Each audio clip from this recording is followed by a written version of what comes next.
Ketua Umum Partai Golkar terang-terangan meminta jatah 5 menteri kepada Prabowo Subianto dan Gibran Rakabuming Raka jika terpilih sebagai presiden dan wakil presiden berikutnya. Pernyataan Airlangga Hartarto ini bukan tanpa alasan. Airlangga menilai Golkar cukup memiliki kontribusi besar dalam memenangkan Prabowo Gibran. Golkarlah yang pertama kali mendeklarasikan putra Presiden Joko Widodo, Gibran Rakabuming Raka untuk menjadi cawapres mendampingi Prabowo Subianto.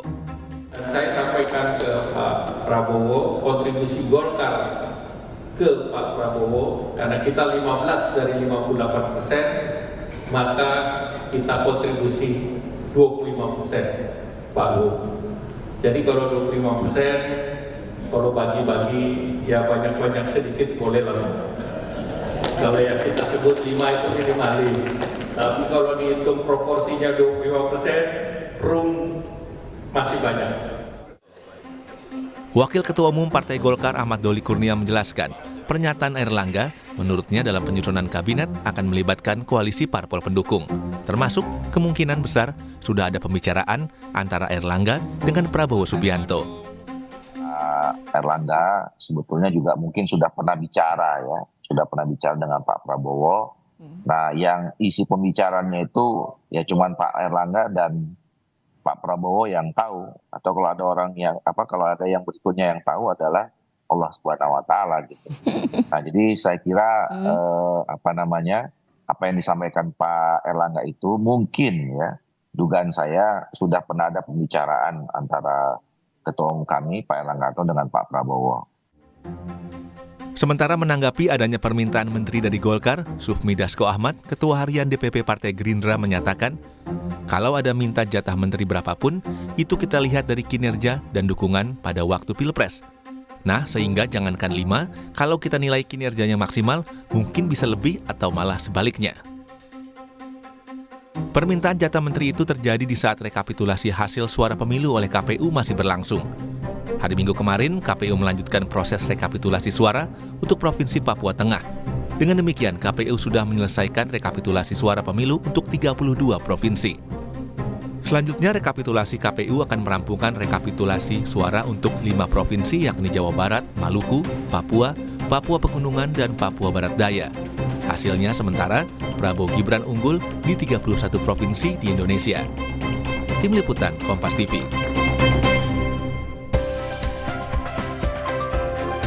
Saudara, rekapitulasi penghitungan suara hasil pemilu 2024 masih berlangsung. Capres dan Cawapres terpilih juga belum ditentukan. Meski hasil sementara saat ini pasangan 02 Prabowo Gibran unggul, namun Ketua Umum Partai Golkar di hadapan kadernya sudah meminta jatah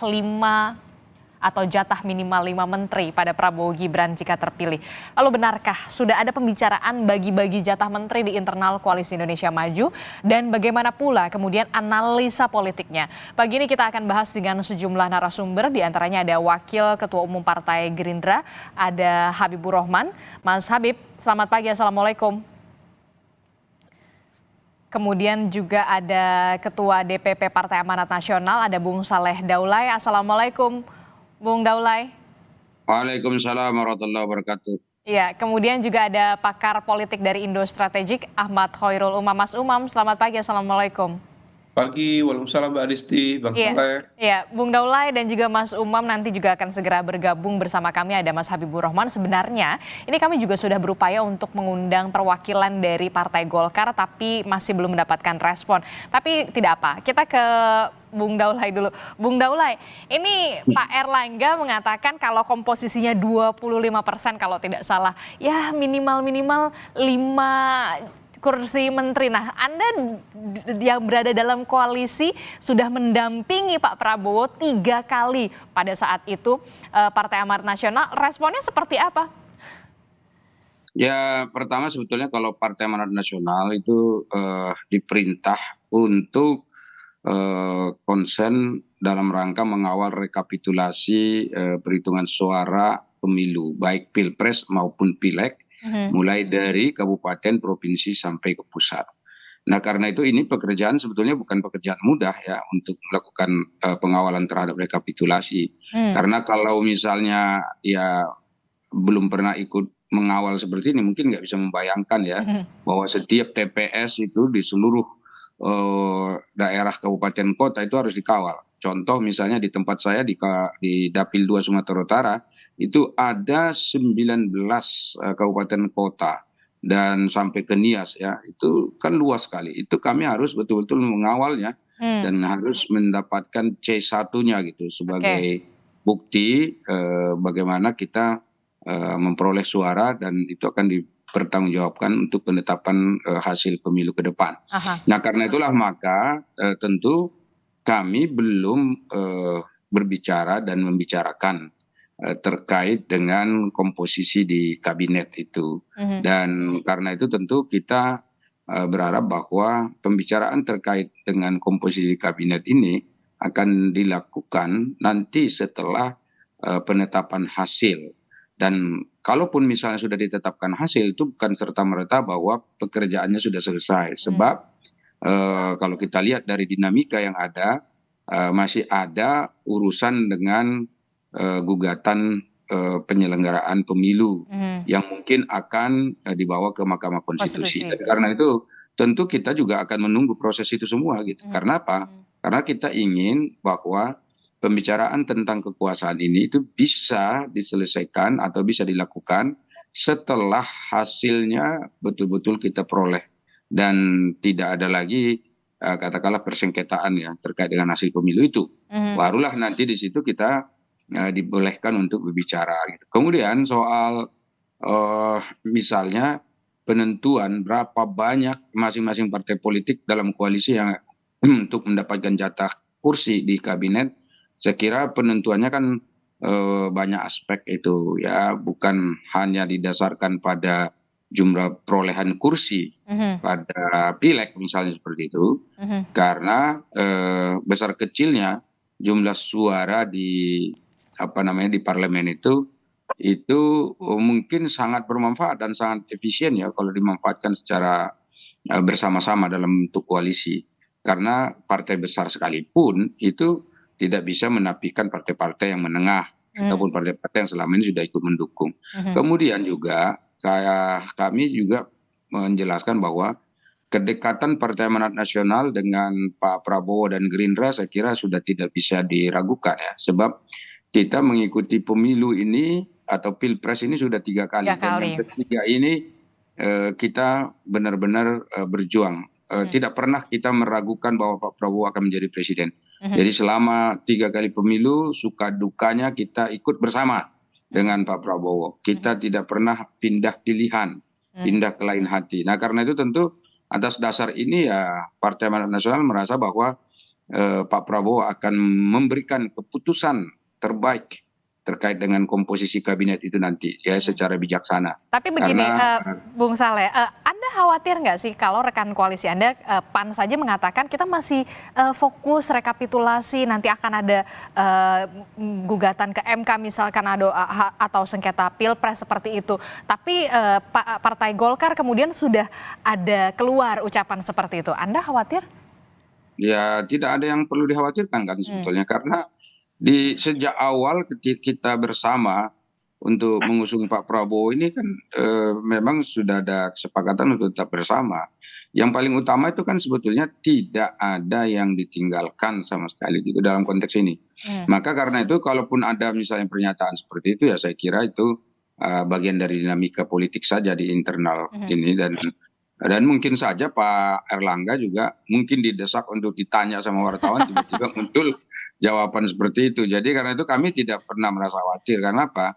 Sampai hari ini Ketua Umum kami Pak Zulkifli Hasan itu terbuka sekali untuk bicara dengan Pak Prabowo. Bahkan dalam kesempatan tertentu malah Pak Prabowo mengundang beliau untuk bicara begitu. Dan saya kira pembicaraannya juga belum terkait dengan kabinet ya. Paling mungkin terkait dengan gugatan-gugatan. Nah begini loh Pak. Jadi soal gugatan dan perselisihan penetapan hasil pemilu ini sebetulnya tidak mudah. Sebab apa? Ini kan pemilu kita ini paling unik di dunia ya. Pertama kita koalisi untuk bersama-sama mengusung capres dan cawapres. Bersama-sama kami ada partai Gerindra, Golkar, PAN dan Demokrat, dan ditambah dengan partai-partai koalisi lain. Dan itu semua kita kerjasamakan. Kita semua sepakat untuk memperjuangkan habis-habisan supaya kita menang.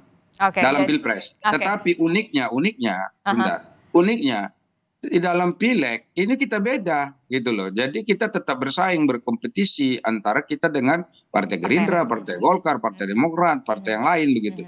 Sehingga dengan demikian, karena ada keunikan ini, maka masing-masing tetap harus menjaga suara pilpresnya supaya tetap tidak ada gangguan dalam hal ini. Kemudian suara pileg masing-masing yang diperoleh partai-partai ini juga harus dijaga gitu. Jadi tidak ada Oke. yang dikurangi dan sudah tidak ada yang dicurangi. Nah, jangan dikira kami tidak merasa dicurangi. Partai Amanat Nasional nanti juga termasuk partai yang akan melakukan gugatan ke Mahkamah Konstitusi, sudah kami pastikan. Oke. Karena dari hasil pantauan kami sendiri itu ada, itu loh. Jadi karena itu, soal pembicaraan kursi kabinet ini saya kira ya belum menjadi prioritas lah untuk sementara ini. Tapi kalau ada yang mau menyatakan misalnya soal kursi itu ya silakan ya. Tapi bagi PAN ini belum menjadi bagian prioritas untuk dibicarakan begitu. Oke, selaku sahabat lama begitu dari partai atau dari Pak Prabowo yang sudah 3 kali begitu Partai Amanat Nasional, yakin betul Pak Prabowo nanti akan memberikan keputusan terbaiknya, begitu kalau kata Bung Saleh. Sebenarnya Mas Habib, ini kalau melihat Pak Erlangga mengatakan soal komposisi, kemudian sempat disinggung soal jatah menteri. Memang di Koalisi Indonesia Maju sudah dibahas di elit parpolnya atau seperti apa sebenarnya, Mas Habib? Ya, sebagaimana disampaikan oleh beberapa rekan saya bahwa saat ini tentu belum dibahas secara resmi soal posisi kabinet ya, karena kan memang waktunya masih cukup lama. Pelantikan presiden itu baru tanggal 20 Oktober. Betul. Ya. Setelah itu ada waktu kalau nggak salah sekitar 4 mingguan bagi presiden terpilih untuk mengumumkan kabinetnya. Ya, nah itu yang berarti sekitar 7 bulan lagi setidaknya baru akan ditentukan kabinetnya. Nah, kalau kita mengacu kepada track record ya Pak Prabowo dalam konteks berbagi lah istilahnya. Pak Prabowo itu dikenal sangat sangat fair dan bahkan sangat besar hati ketika dalam momen-momen tersebut. Kita ingat misalnya yang paling gampang diingat itu ketika koalisi merah putih ya. Waktu itu kami ada saudara kami dari PAN juga ya, Golkar, kita quote and quote menguasai parlemen. Ada penentuan alat kelengkapan dewan. Ya, kita ingat waktu itu ya kita sangat fair. Pak Prabowo bahkan ya biasanya tradisinya tadinya kursi ketua MPR ya itu diberikan kepada partai di luar pemerintahan yang nomor 2 terbesar, karena kan Golkar udah dapat DPR RI. Nah, pantas-pantasnya memang waktu itu Partai Gerindra mendapatkan kursi ketua MPR. Tapi kebesaran hati Pak Prabowo meminta Pak Ahmad Muzani untuk mengalah dan memberikan kursi ketua MPR kepada Bang Zulkifli Hasan. Ya. Begitu juga terkait posisi puluhan alat kelengkapan dewan ya. Pak Prabowo seringkali diminta meminta kader-kadernya udah ngalah dulu untuk rekan satu koalisi kita. Nah, itulah gambaran Pak Prabowo. Bahkan ketika beliau dulu juga di militer, saya mendengar ya cerita-cerita lah ya soal rekam jejak Pak Prabowo itu yang memang amat murah hati dalam berbagi dengan rekan-rekannya ya, sahabatnya. Nah, jadi kalau di koalisi ini saya yakin ya, yang saat ini koalisi Indonesia Maju tidak akan ada pihak yang ditinggalkan dan tidak akan ada pihak yang kecewa nantinya terhadap penentuan posisi-posisi baik di kabinet maupun di luar kabinet. Kami menamakannya berbagi tugas lah. Dalam pembagian tugas itu saya hakul yakin teman-teman yang apalagi PAN, Golkar juga sudah lama ya berkoalisi dan kami bersahabat dan kami paham sekali tidak akan ada yang dikecewakan, tidak akan ada yang ditinggalkan oleh Pak Prabowo Subianto. Tapi begini, Ketua Umum Partai Politik ini memang sudah membahas sampai sedetail itukah soal pembagian kursi atau memang nanti saja begitu sampai tadi Anda sebut Mas Habib 7 bulan lagi, sabar saja dulu. Ya, saya pikir ya kalau di antara para bos kami mungkin garis besarnya sejak awal koalisi ancer-ancernya sudah ada lah. Tapi untuk lebih detail pasti kan nanti kan kita bicara juga soal nomenklatur kementerian kan.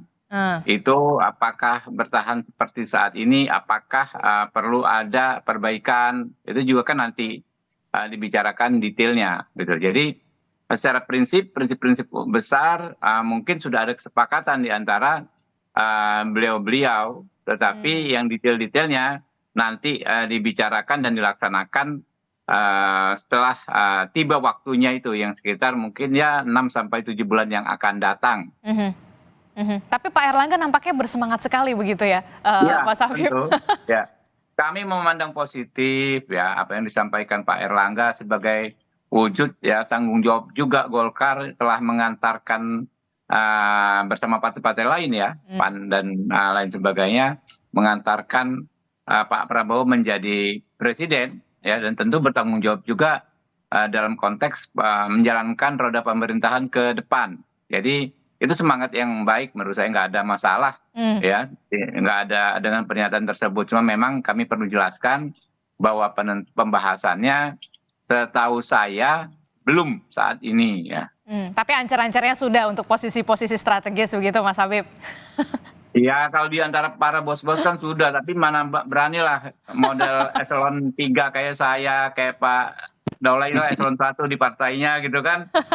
Saya kan nggak bisa, mungkin Pak Daulay tahu karena beliau sekjen. Beliau itu kan sudah level jenderal kalau di partai politik. Kalau kita ini kan level kombes, mana ngerti kita yang begituan. Oke, baik.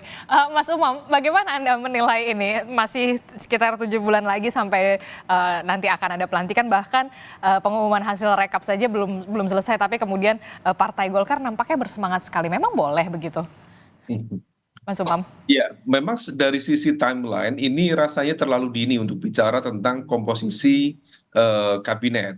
Akan tetapi bagaimanapun juga tentu yang disampaikan oleh Partai Golkar adalah sebuah langkah manuver awal untuk mengapling bagaimana kemudian komposisi kabinet ke depan. Akan tetapi memang ada yang cukup unik ya, karena bagaimanapun juga misal merujuk kita pada statement dari Pak Dasko misalnya, tentu akan dipertimbangkan bagaimana kontribusi dari partai-partai terhadap proses pemenangan kemarin, dan di saat yang sama tentu juga harus dipertimbangkan bagaimana kemudian kontribusi ke depan di dalam konteks pengamanan stabilitas politik dan pemerintahan, terutama dalam konteks memberikan support sekaligus juga protection dalam konteks politik di parlemen nanti. Nah, di dalam konteks ini Partai Golkar dengan prestasi elektoralnya yang mencapai sekitar 15,something%, bahkan menurut informasi spekulatif hasil konversi suaranya bahkan melampaui atau setidaknya mendekati PDIP, tentu ini menjadi ruang kepercayaan diri yang cukup tinggi bagi Golkar, sehingga kemudian muncul statement dari Pak Erlangga tersebut. Meskipun muncul juga informasi-informasi spekulatif yang kemudian seolah terkesan mengeluhkan bagaimana Golkar dirasa dalam Pilpres kemarin seolah kurang begitu berkeringat.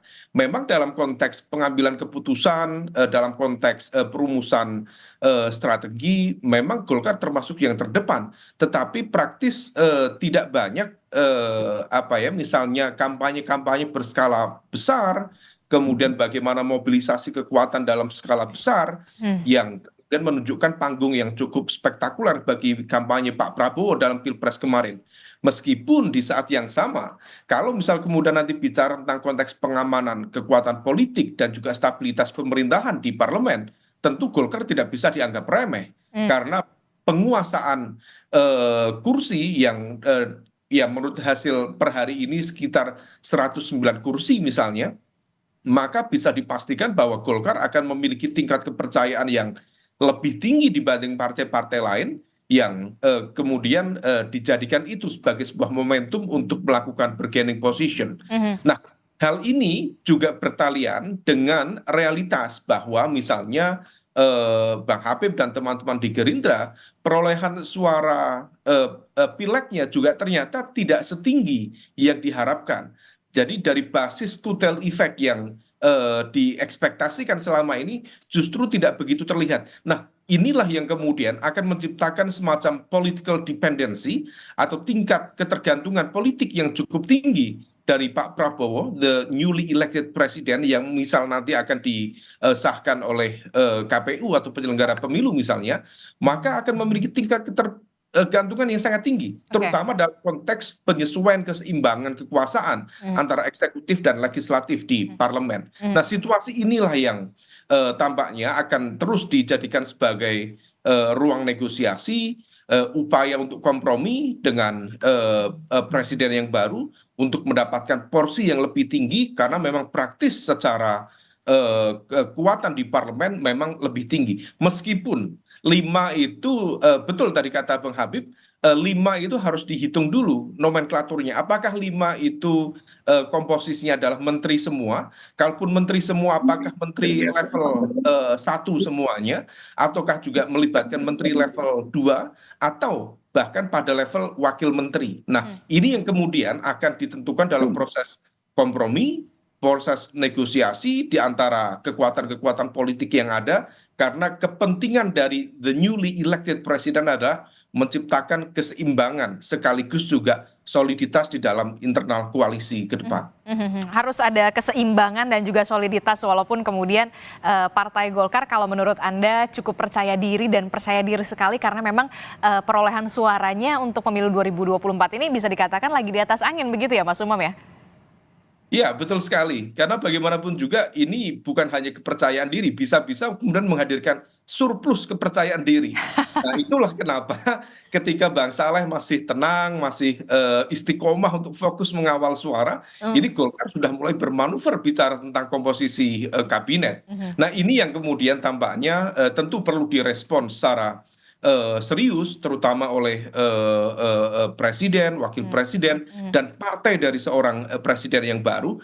Karena bagaimanapun juga, kalau misal kita merujuk pada situasi di hasil Pilpres ya 2004, ketika waktu itu Golkar memiliki saham politik yang paling tinggi di pemerintahan, waktu itu presidennya adalah Pak Susilo Bambang Yudhoyono, Pak SBY, maka ketika kemudian Golkar berada di kekuasaan tertinggi, secara elektoral dan juga kursi juga cukup tinggi waktu itu.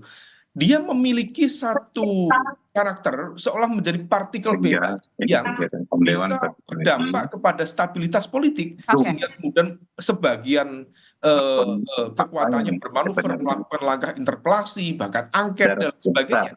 Nah, ini yang tampaknya menjadi sebuah kepentingan betul bagi presiden yang baru untuk mendisiplinkan atau menstabilisasi supaya kemudian tidak terjadi gejolak-gejolak di internal koalisi. Nah, ini yang tampaknya akan terus digunakan oleh Golkar sebagai sebuah media negosiasi politik, kompromi kepentingan untuk mendapatkan target-target agenda kepentingan secara dalam lingkup kekuasaan, sehingga kemudian tentu ini menjadi ruang ekspresi yang lebih vulgar bagi Golkar untuk melakukan bargaining position ke depan. Oke, kita akan lihat kemudian kalau Golkar begitu percaya diri, bahkan tadi Mas Umam mengatakan bisa saja percaya dirinya surplus begitu ya, karena memang perolehan suara di pemilu 2024 lagi di atas angin. Lalu bagaimana dengan Partai Amanat Nasional? Jangan dijawab dulu Bung Saleh, kita akan jeda dulu sejenak, tetaplah bersama kami di Sapa Indonesia Pagi.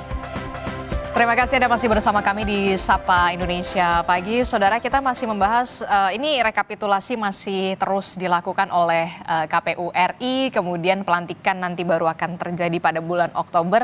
Tapi salah satu ketua umum partai yang berada di koalisi Indonesia Maju, begitu Partai Golkar, sudah ada kode-kode begitu ya untuk dalam tanda kutip soal jatah menteri ya kan. Nah, kita masih membahasnya bersama dengan rekan koalisi, ada Partai Amanat Nasional, kemudian juga ada Partai Gerindra dan juga ada Mas Umam. Menyambung dialog kita tadi, Bung Saleh, ini kan bisa dikatakan Partai Golkar tadi Mas Umam mengatakan percaya diri karena perolehan suaranya lagi di atas angin, bahkan kepercayaan dirinya surplus begitu ya. meminta 5 jatah menteri begitu kalau tidak salah. Nah kalau dari Partai Amanat sendiri, kalau boleh gitu ya untuk mengatakan sebenarnya inginnya berapa sih untuk kursi menteri? Ya, kalau Partai Amanat Nasional kan tidak bisa melakukan pengandaian dulu sebab tadi memang kita harus menentukan dulu struktur kabinetnya seperti apa. Kalau Jadi- melihat yang sudah 3 kali mendampingi jadi Pak begini. Prabowo begitu setia gitu, idealnya berapa? Jadi struktur kabinet itu ada dalam undang-undang. Yang sekarang undang-undang berlaku itu adalah undang-undang yang dipakai oleh Presiden Jokowi sekarang itu. Nah, andai kata misalnya ada kepentingan untuk misalnya merubah struktur itu, tentu harus ada perubahan dalam undang-undang itu. Nah, karena itulah maka ini kan belum bisa dipastikan ini semua totalnya seperti apa gitu. Dan karena itu ya Partai Amanat Nasional tentu bagian daripada koalisi ini, dan tentu kami berharap bahwa sebagai bagian dari koalisi ini kami juga bertanggung jawab untuk menyukseskan pelaksanaan programnya Pak Prabowo ke depan. Dan perlu juga diingat bahwa sebetulnya Partai Amanat Nasional kan selama ini sudah bersama-sama dalam katakanlah perjuangan.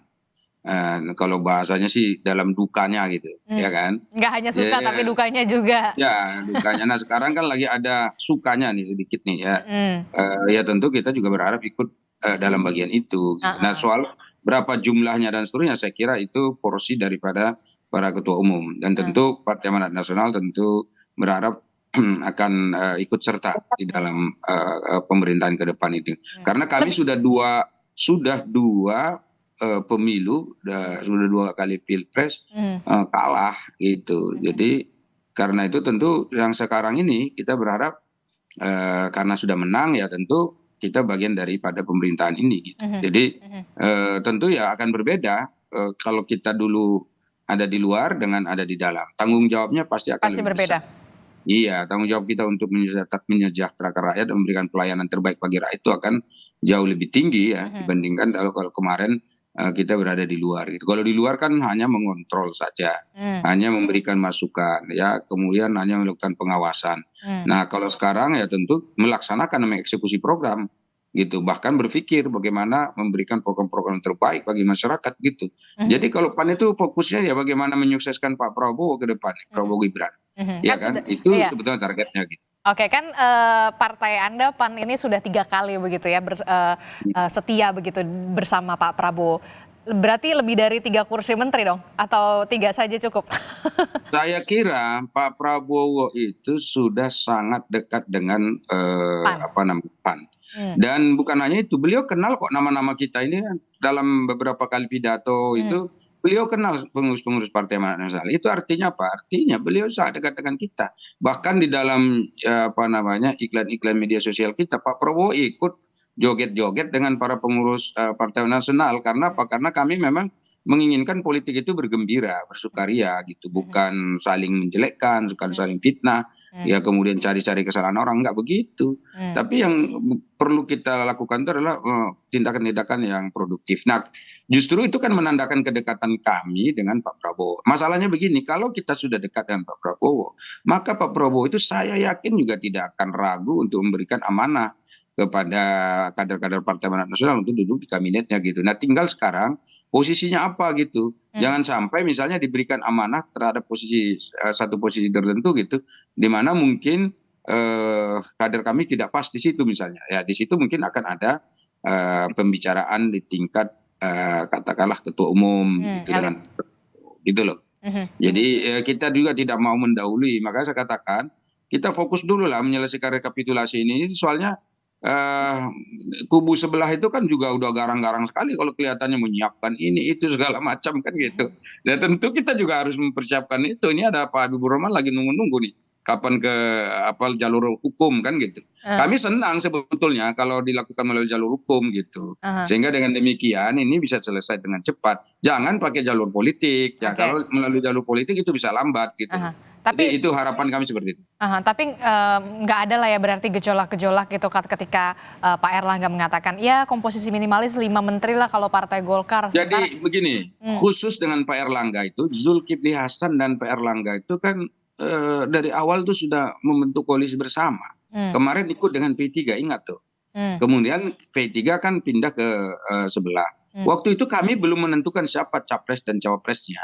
Kami itu sudah bersama dengan Pak Erlangga gitu. Jadi begitu kita berkomitmen untuk mendukung Pak Prabowo juga bersama-sama, dan kami ikut bersama-sama deklarasi dengan Golkar. Dan karena itu tentu apa yang disampaikan oleh Pak Erlangga itu ya bukan sesuatu yang harus dikhawatirkan. Oke. Dan menurut saya apa yang disampaikan Pak Erlangga itu kan bagian daripada katakanlah ya pembicaraan politik yang saya kira wajar disampaikan sebagai ketua umum, sebagai ketua umum partai politik yang saya lihat memang peningkatan suara di dalam pileg kemarin tuh saya kira luar biasa ya. Jadi ini sebagai bagian dari proses dan dinamika politik yang tentu kami sangat menghargai itu gitu. Meskipun Partai Amanat Nasional tidak terburu-buru untuk katakanlah minta kami harus 5, 6 atau 3, 2 gitu, enggak seperti itu. Jadi nanti insya Allah pada saatnya kita akan membicarakan ini, dan saya harap memang ini tidak terlalu dibesar-besarkan gitu, karena ada hal-hal yang wajar saja dalam politik. Oke, tidak mau terburu-buru kalau Partai Amanat Nasional. Karena gini Mbak, gini, ya saya tambahkan sedikit, karena memang politik itu kan targetnya itu masing-masing partai itu adalah mendapatkan kekuasaan untuk memberikan pelayanan kepada masyarakat. Memang itu target daripada politik. Kalau enggak ya kalau jalur organisasi massa misalnya bukan jalur organisasi politik ya tidak akan berharap seperti itu. Nah karena itulah wajar saja kalau Pak Erlangga menyebut kursi kabinet. Nah kursi kabinet itu bagian dari kekuasaan. Gitu. Oke. Mas Habib, ini gimana nih kalau dari Partai Gerindra sendiri bagaimana? Apakah jangan-jangan Partai Gerindra dapat kursi lebih banyak nih? Kan pasti ada orang yang berpandangan seperti itu. Termasuk juga khawatir nggak soal pandangan yang cukup miring begitu? Aduh, capres aja belum dilantik, kenapa sudah membahas soal menteri? Mas Habib, respon Anda? Ya, saya pikir tidak ada hal yang tendensi negatif dari yang disampaikan oleh Pak Erlangga Hartarto. Kami menghormati beliau ya, dan tentu dari statement tersebut ada konteksnya yang mungkin bisa kita kaji lebih dalam, konteksnya seperti apa.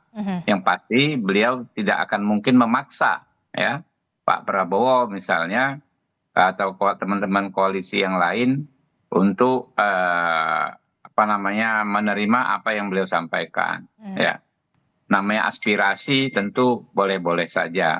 Nah, terkait Partai Gerindra sendiri, kami akan tunduk dan patuh pada apa yang akan diputuskan oleh Pak Prabowo, karena basisnya ya, dasarnya kan itu hak prerogatif beliau. Apakah kami akan mendapatkan jatah istilahnya ya dalam tanda kutip posisi-posisi tertentu ya monggo kami akan ikut. Tapi kalau kami ikuti rekam jejak beliau lagi-lagi ya, Pak Prabowo itu dipastikan akan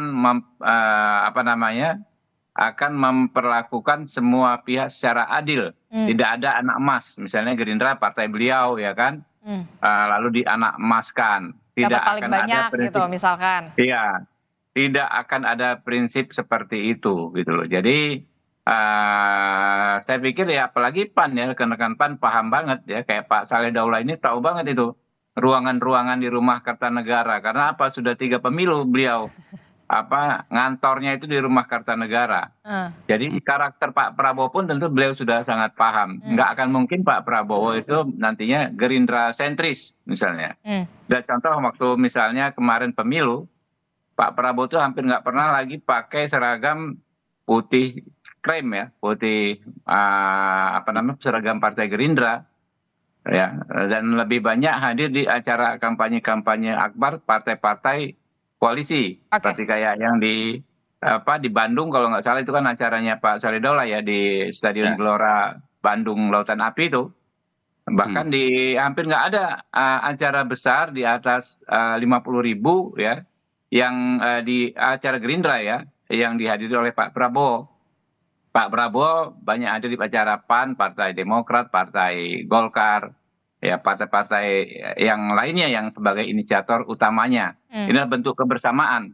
Dan Pak Prabowo itu nggak ada istilah Gerindra sentris lagi ketika beliau sudah menjadi pemimpin negara.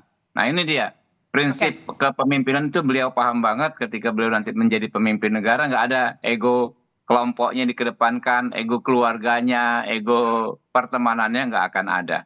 Mungkin itu Mbak, saya mohon izin Mbak ya, Oke, saya baik. ada rapat di Oke, Komisi baik.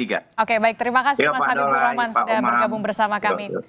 Nah, kita melanjutkan lagi Mas Umam dan juga Bang Saleh Daulay. Ini kan tadi Mas Umam, bagaimana sebenarnya komposisi yang ideal soal menteri dari partai politik dan juga menteri dari kalangan profesional pastinya. Kalau kita melihat apakah dengan adanya ini ada potensi-potensi gejolak di internal koalisi, Anda melihatnya bagaimana? Iya, Mbak Adisti, biasanya yang sering terjadi dalam konteks pengambilan keputusan politik terkait dengan komposisi kabinet, seringkali representasi kekuatan politik itu berada di angka sekitar marginnya 50%. Kemudian dari kalangan profesional itu sekitar 50%. Sehingga kemudian komposisi yang paling moderat adalah 50-50. Meskipun di saat yang sama, yang representasi partai politik 50% itu tidak menjadi kaplingan total dari partai-partai pengusung yang selama ini ada dalam koalisi inti. Tetapi juga tetap dibuka ruang bagi masuknya politik akomodasi, terutama dari partai-partai politik yang berada di luar koalisi.